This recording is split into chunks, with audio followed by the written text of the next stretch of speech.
I'm super excited and a little nervous to show you. This is not something that's necessarily in my comfort zone.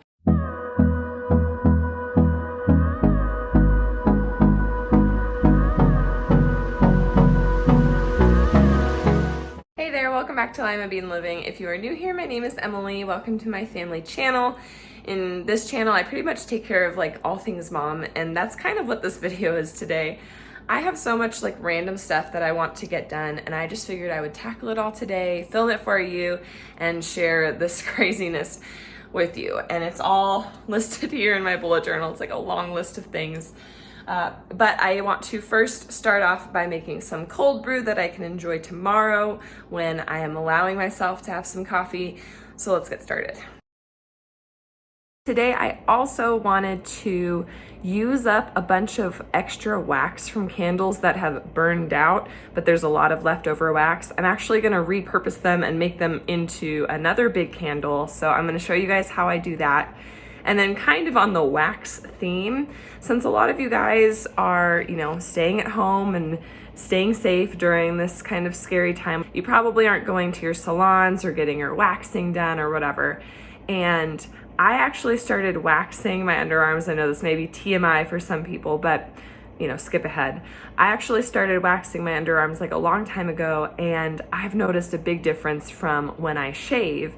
And so I'm gonna show you guys the sugar wax that I make for myself, and I just use like old fabric, old t-shirts or whatever, and it works so much better in my opinion than shaving, and it's a lot less expensive than going to get it done. So I'm gonna go ahead and share that recipe with you guys and even show you how it works in the process. It's a little weird for me to do, but I figure some people might actually be interested in that.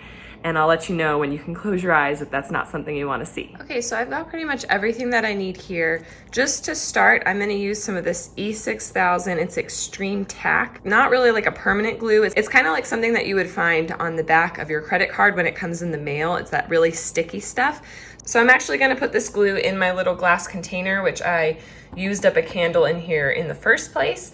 And then I'm going to attach my 3 wicks and let that all dry. And then by the end of the day, this should be ready to go ahead and melt the wax and pour it in. I also have some of this little fragrance oil from the Dollar Tree, and I really like this oil. It's coconut and citrus, and a lot of the times I drop it in my sink when I'm cleaning to make it smell good. So I'm excited about having a candle that smells like this. I've gone ahead and cut up all of the little bits and pieces of the floating candles that I had on hand. All of the wicks were kind of burnt down to the bottom anyways. They were actually floating candles that we used in our wedding decorations at our reception, which I think is kind of cool. They've gotten to the point where I don't think I could really use them again for a substantial amount of time if I needed them, so why not make a bigger candle that will last longer? Now this will be more than enough wax than I will need for today's little candles. I've actually prepped another little glass jar just so I can have 2 on hand. But my plan is I'm gonna go ahead and take this little thing, it's filled with wax, and boil some water and then put this actually in the boiling water for the wax to melt, and add this little crayon. It's red-orange. I figure this might be like a fun little color. I'm assuming it will kind of dilute because we have the white wax. And after I boil this wax, I'm gonna go ahead and pour it in my little glass containers. By then, the tacky glue will be dry and we can just wait for the wax to cool, and I will show you guys when it's all done. Let's go ahead and move on to the other type of wax. Now, if this type of topic, waxing your underarms, seeing underarm hair, isn't what you want to see, and I recognize there's some people that probably don't want to see that, skip ahead to the time that I just have right down here, and you won't have to worry about seeing anything. But for those of you guys who do want to see how this works, I'm super excited and a little nervous to show you. This is not something that's necessarily in my comfort zone, but I'm going to do it anyways because I know that when I'm researching something or looking something up, I want to actually see it in the process. So it's a sacrifice I'm willing to make for your guys' benefit. Let's get started. So this is kind of my wax essentials little kit that I keep in my bathroom. I have a wooden spoon that's dedicated to waxing, some fabric strips that I've just kind of accumulated or cut up old t-shirts, and then I actually have some leftover wax from the last time, and that's the great thing about this recipe is it lasts for a long time. You only have to make like 1 batch and then you can keep using it until you run out. So I'm gonna use this up and then make more so you guys can see the recipe. And then I like to have some baby powder on hand just to kind of refresh the skin and like dry out the kind of oiliness that kind of comes with the sugar waxing. Now it has been a really long time since I actually waxed my underarms. The underarm hair I think is about like a centimeter long, but I just gotta tell you guys what I've noticed. Before I used to shave like every day, and the hair on in my underarms was really thick, and the skin was really dark around it because the hair was thick, and you know, I'm brunette. So even after I shaved and was freshly shaven, it still had this like dark look to it, and I really didn't like that. And I'm gonna go ahead and show you my underarm now. This is like at least a month or two since I've waxed last. And from the camera, you can barely see anything, which is one thing that I really like. I really like how I can go such a long time of not even having to worry about that. And even after going a long time from afar, it's still hard to tell that there's hair there. So I'm gonna give you a close-up. For those of you guys who are still watching and don't wanna see that, look away. So as you can see, the hairs are like super spaced out. It's very thin, they're very soft. Before I would have really thick and rough patches of hair, and this is like barely any hair, and it's very thin. So this is just one of the benefits I've seen from waxing. So I'm gonna go ahead and heat up this wax and show you guys what it looks like when this is nice and clean. Now that my wax has been heated, I do wanna mention that it's best if you guys don't wear deodorant or something when you wax. If you wanna even exfoliate, that apparently helps it better. Now I am no like professional waxer, so you know, take everything that I have to say with a grain of salt, but this is just something that's worked for me. The other thing that I like to do is I like to kind of start off by just putting some baby powder on my skin, just in case that I was sweaty or anything like that. It kind of helps absorb the moisture, and in my opinion, helps the wax stick to the hairs and actually pull them out. It feels so weird doing this in front of a camera. So sometimes I've noticed that people who use sugar wax don't even use fabric strips. I like them because I think it makes it a little easier for me to pull it off. It doesn't hurt that bad, but let me go ahead and show you the little close-up. This did get off a lot of the hairs already. And then this is my underarm from the little part that I waxed right here. Pretty much got everything. So the other thing that you want to make sure that you do is when you're brushing on the wax, if this is my armpit and the hairs are kind of facing in this direction, we want to brush on the wax going against where the hairs are going so that it kind of gets all of the hair in the wax. And then when you pull it off, you want to pull it off in the direction that the hair was growing so that it will come out a little bit easier.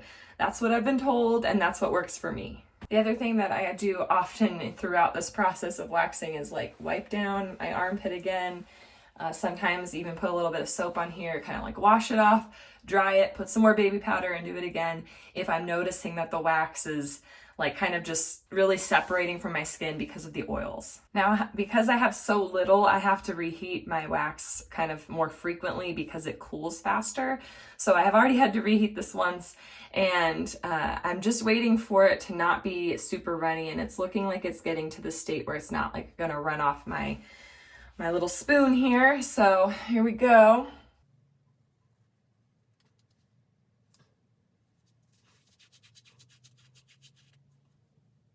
So as you can see, it's like too runny right now. That would be a little too warm for my liking. You also can use like a thermometer or whatever, like a candy thermometer, to make sure that it's not going to totally burn you. And I have some tips for how to get like a really good consistency so that you don't get burned.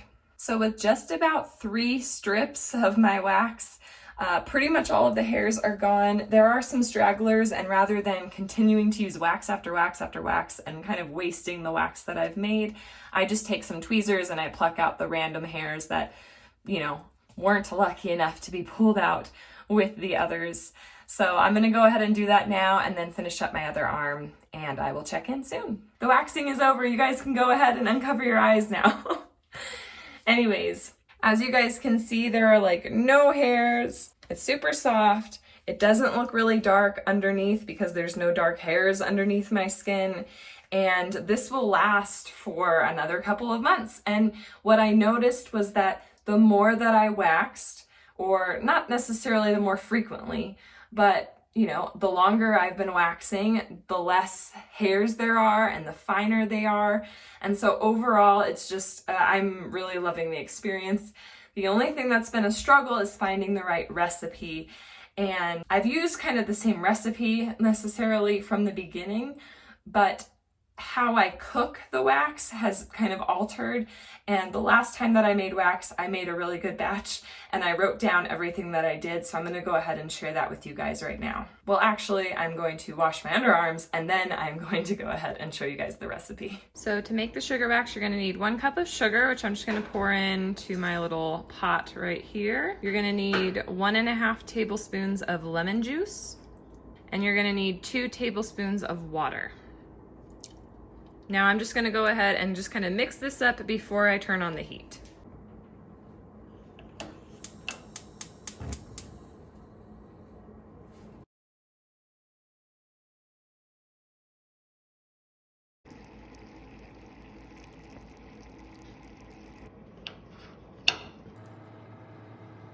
Okay guys, I have a confession to make.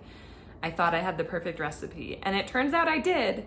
I just didn't include the type of pan I needed to use it in. So the first batch that I made, I burnt because I was sticking to the recipe that I knew was perfect the last time. And I was like, why is this burning? And I will show you some of the footage.